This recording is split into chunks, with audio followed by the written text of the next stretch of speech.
বন্ধু তুমি একা হলে আমায় দিও ডাক, তোমার সাথে কথা বলবো আমি সারা রাত। এটাই বাস্তব। I love you. বাংলাদেশের কন্টেন্ট জগতে একসময় যিনি সরল মন আর সোজা কথা দিয়ে কোটি মানুষের মন ছুঁয়েছিলেন, সেই রিপন মিয়া এখন আলোচনায় একদম ভিন্ন কারণে। দিনের বেলা যিনি ভিলেন হয়েছিলেন তুমুল বিতর্কে, রাতে দেখা গেল মায়ের বুকে মুখ গুজে কাঁদছেন। এমন দৃশ্য কাঁপিয়ে দিয়েছে সামাজিক যোগাযোগ মাধ্যম।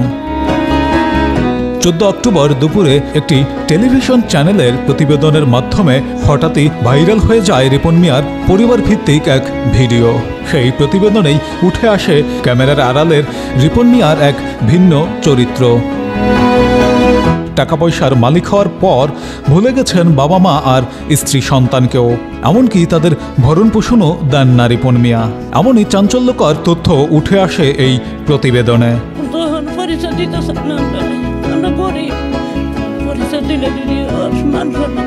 তার মা কাঁদতে কাঁদতে বলেন, আমার ছেলে এখন আমাদের চিনতেই চায় না, গরিব বলে তাদের পরিচয় দেয় না। রিপন মিয়া বলে এতে তার মান সম্মান থাকে না।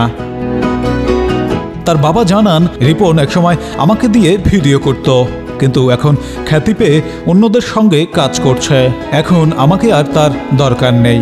অভিযোগ শুধু এখানেই থেমে থাকেনি। সেই প্রতিবেদনে আরও বলা হয়, রিপনের সঙ্গে কথা বলার আগে ম্যানেজারের সঙ্গে যোগাযোগ করতে বলেন। এমনকি কোথাও ইন্টারভিউ দিতে চান না, কারণ এতে নাকি তার মর্যাদা কমে যাবে। আরও বিস্ময়ের বিষয়, তার পরিবার দাবি করেছে রিপন বিয়ে করেছেন, এক ছেলে এবং এক মেয়ে আছেন, কিন্তু রিপন বলছেন তিনি বিয়েই করেননি। বাড়িতে যিনি আছেন তিনি নাকি তার ভাবি। এই উল্টো বক্তব্যে জনমনে তৈরি হয়েছে প্রবল বিভ্রান্তি। সামাজিক মাধ্যমে চলছে তীব্র সমালোচনা। কেউ লিখেছেন খ্যাতি মানুষকে মানুষ থাকতে দেয় না, আবার কেউ প্রশ্ন তুলেছেন কাকে বিশ্বাস করব, মাকে নাকি ছেলেকে। সমালোচনার মাঝেই রাতে ফেসবুকে ছড়িয়ে পড়ে আরেকটি ভিডিও, যেখানে দেখা যায় মাকে জড়িয়ে ধরে কাঁদছেন রিপন মিয়া।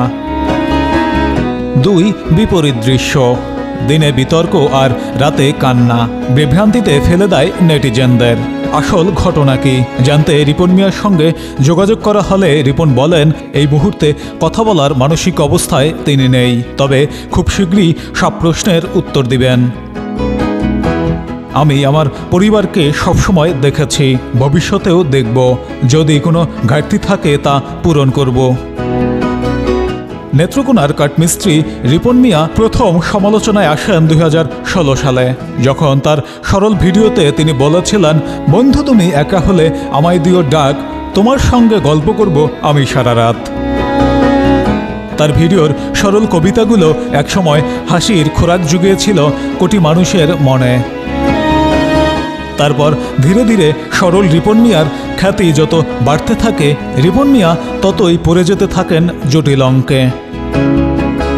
কন্টেন্ট বিজনেসের এই জটিল অঙ্ক রিপন মিয়াকে শেষমেশ কোথায় নিয়ে যায় তাই এখন দেখার বিষয়। নিউজ ডেস্ক, বাংলাদেশের খবর।